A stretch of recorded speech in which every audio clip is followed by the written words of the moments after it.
She's an Emmy Award-winning producer who's determined to change the way the world sees women. I'm a woman trying to change the way women are represented in media. I want my daughter to wear lipstick and kick some ass. Who is this modern hero? I am Amy Emmerich, and this is my story.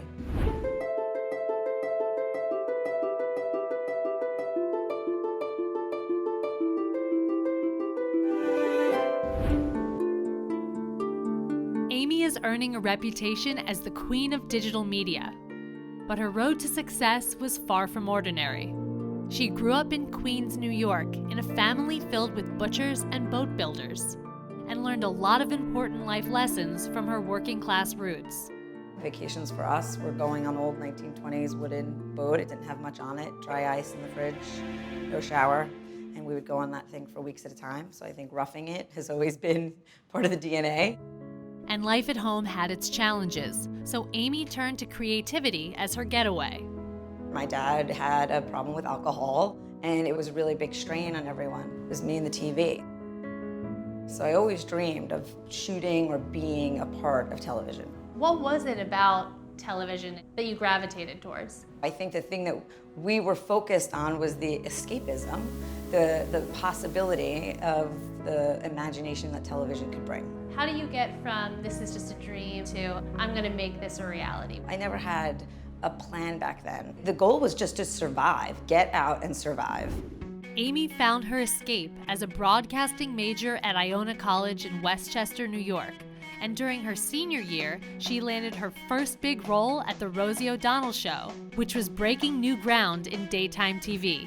I would leave my house at 4 in the morning when my friends were coming home from the bars, and I would go to the train and head in for my internship. And I was really proud of myself that I had interned a whole year. I got a job offer at the end of that year.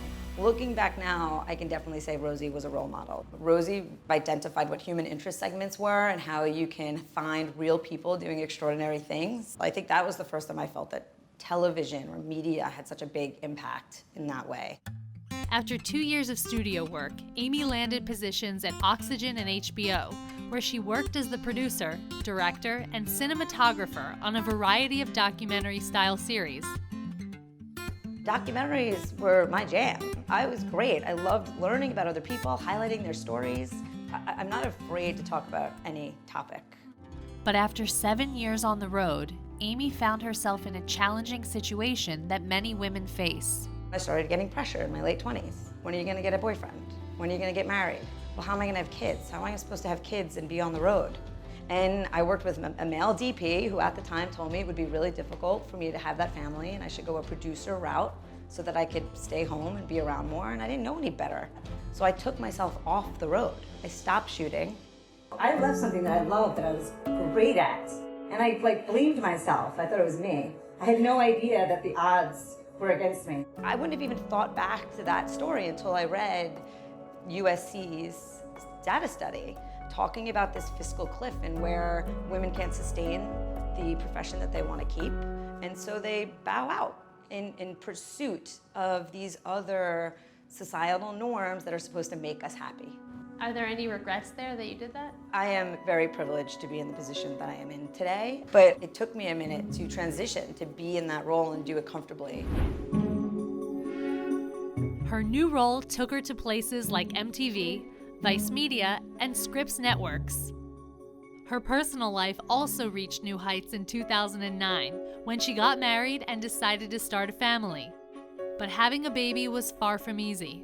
So I had to go through IVF, and the IVF process is a grueling one. It's very emotional, it's exhausting.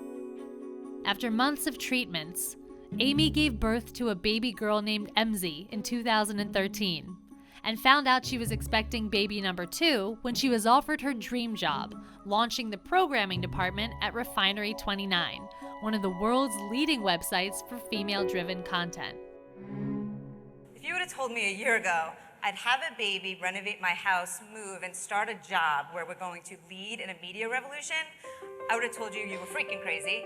The minute I stepped in the doors of this building, it felt exciting and like nothing I'd ever seen. So many women, you could feel it. They were building something together. The energy of that youth culture was there.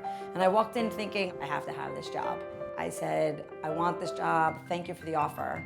However, I will be on maternity leave. Are you sure you want to stick with me? And they said, Amy, this building is built by women for women. If anything, you'll be a role model for them. Since Piera Gilardi, Christine Barbarich, Philip Von Boris, and Justin Stefano founded the company in 2005, Refinery 29 has become one of the fastest growing media companies in the US. And with an audience reach of over 500 million each month, they've built a unique global community focused on inclusive and thought-provoking content for women. I'm privileged to be in a position to commission, create, and broadcast different messages. Messages that breed power and potential among women and young girls.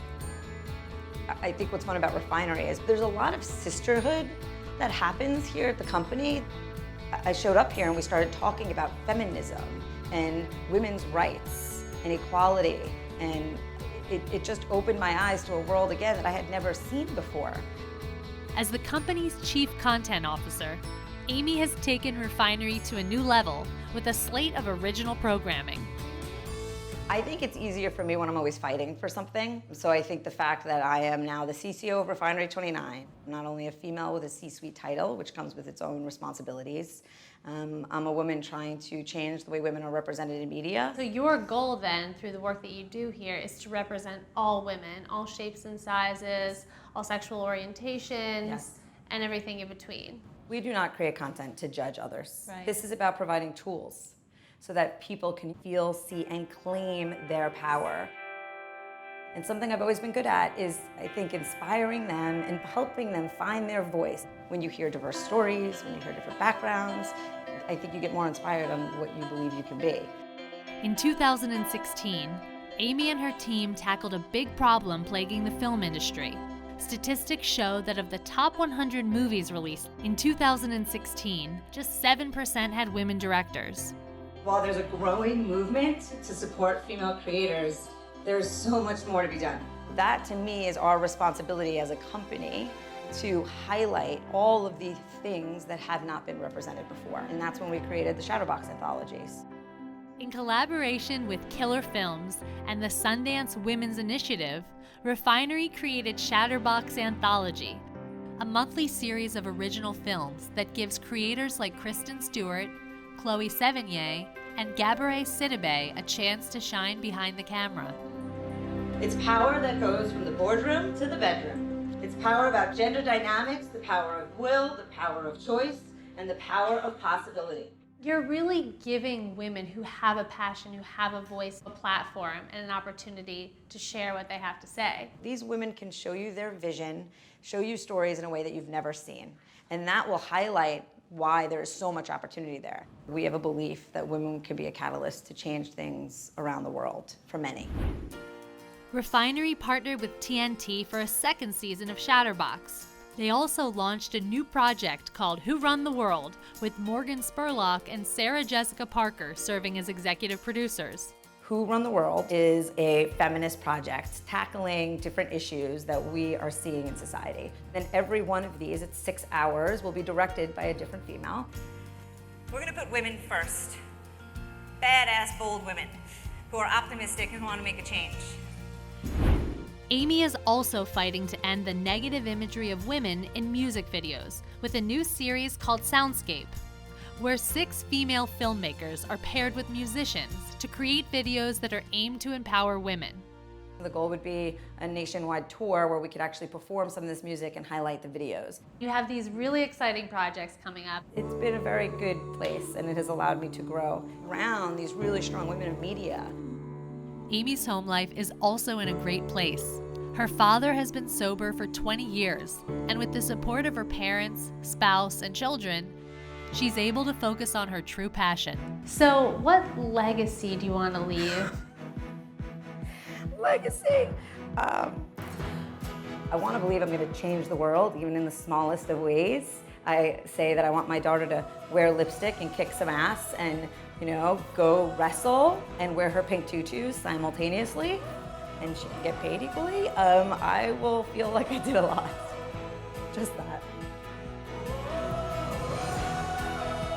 If you like this story, please share. It helps us bring you more modern heroes.